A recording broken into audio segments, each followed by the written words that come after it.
ada niat yang hutangnya itu sampai miliaran ya, sampai ada bahkan yang ada yang 50 miliar karena niatnya serius untuk membayar. Tapi alhamdulillah Allah mudahkan semuanya sampai lunas. Dan ada juga yang hutangnya cuma 1 juta, 2 juta karena meremehkan. Itu akhirnya tidak Allah berikan kemudahan untuk melunasinya.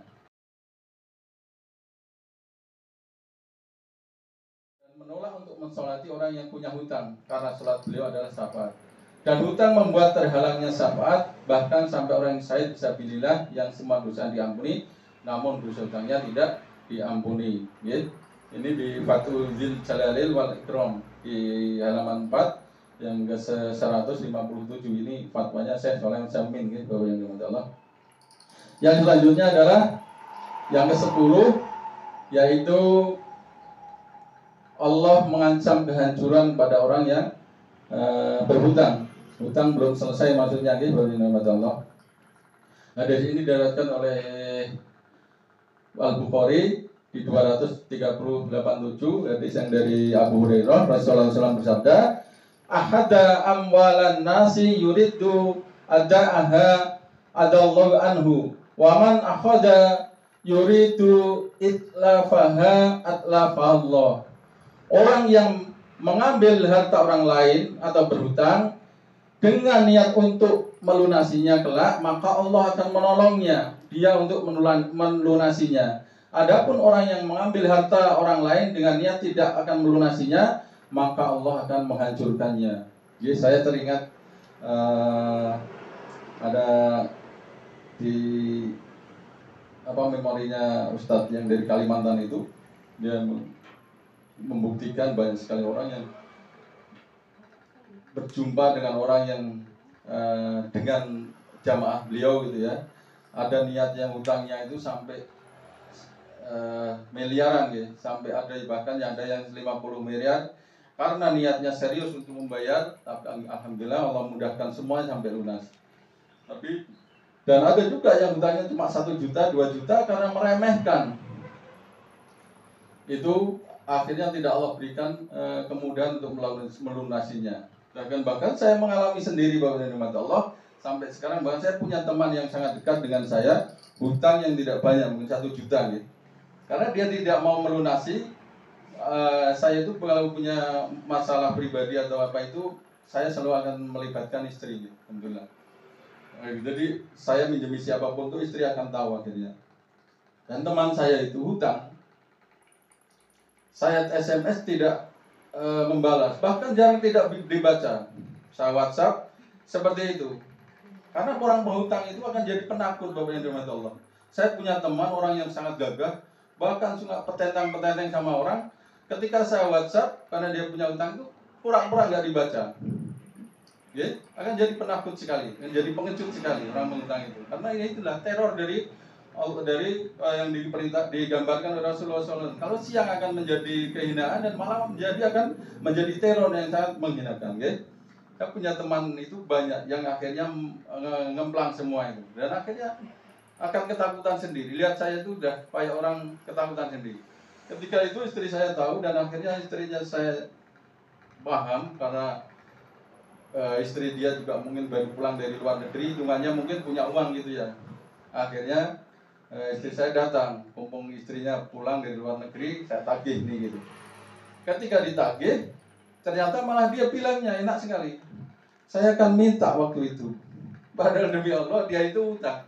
Nah itulah orang yang tidak mau membayar itu kan seperti itu. Padahal kalau kamu minta ya udah, kalau kamu nggak mau bayar nggak apa-apa gitu. Dan itulah orang yang punya hutang itu, ya tidak ada juga orang yang amanah dengan hutang itu, dan itulah akan menjadikan di muamalah hutang itu akan menjadi keberkahan itu juga ada. Gitu. Akan menjadi ladang pahala, jadi baik yang menghutang atau yang piutang, ya, karena menjaga amanah dari Allah dan Rasulnya, ya. Dan ini, Bapak dan Ibu Allah, orang yang hutang itu pasti akan dihancurkan oleh Allah Subhanahu Wa Taala. Dan dari itu saya lihat, ketika dia hutang banyak kemplang itu ternyata mohon maaf, kehidupannya juga akhirnya sangat mengerikan sekali.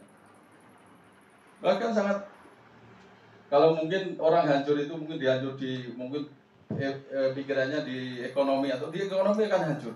Dan dia hidup di masyarakat itu juga akan hancur, Bapak yang dirahmati Allah. Ketika dia itu berkhianat tentang hutang tersebut. Sehingga tadi yang mungkin saya sampaikan, bahkan sampai keluar masuk rumah itu juga harus dari belakang rumah. Karena apa? Ketika dia melihat depan rumah itu dia ketakutan, betul. Ada penagih nggak ini? Ada penagih nggak ini? Bahkan saya punya teman yang dalam bisnisnya dia itu agak sukses dulu pernah, tapi karena dia terjerat hutang yang banyak juga, akhirnya sampai sekarang, mohon maaf, dia punya kendaraan itu Alphard, Bapak dia dirahmati Allah. Tapi demi Allah, ketika ketemu dengan saya itu akan selalu ngomong, Pak, saya udah tidak kuat, pikiran saya tidak kuat. Kalau secara orang melihat naik Alphard itu kan orang bahagia gitu. Wah, ini pasti orang happy aja ini. Ternyata demi Allah, setiap ketemu saya itu, Pak, saya itu sudah tidak kuat dengan permasalahan. Kenapa katanya? Saya punya hutang, katanya. Karena akhirnya dia meminta bertemu dengan saya pribadi atau apa. Jadi saya sampaikan, saya koreksi bisnis kamu apa itu. Mohon maaf, bisnis dia itu adalah agen PJTKI, penyalur tenaga kerja Indonesia. Kalau kamu mau minta saran saya, hentikan kerjaan kamu. Karena inilah kerjaan iblis yang nomor satu adalah kerjaan ini. Ini kamu lakukan, ini kerjaan iblis yang nomor satu, yang paling iblis yang tersukses. Ini kamu kerjakan. Kok bisa begitu katanya? Ini pekerjaan iblis yang meredasim itu untuk mencerai beraikan orang suami istri, untuk memisahkan suami istri itu kamu kerjakan ternyata. Nah, padahal ketika iblis itu iblis yang tersukses itu ada ketika bisa menceraikan suami istri, gitu Allah. Itu pekerjaan iblis yang tersukses. Nah, ternyata beliau kerjakan. Saya stop, kamu selesaikan, kamu nggak usah kerja dengan ini, kamu bertobat dengan kerjaan ini. Setelah itu cari penghasilan yang tidak berurusan dengan pemisahan. Karena riset Bapak yang dirahmati Allah, orang yang jadi tenaga kerja ke luar negeri itu 95% terjadi perceraian, Bapak yang dirahmati Allah.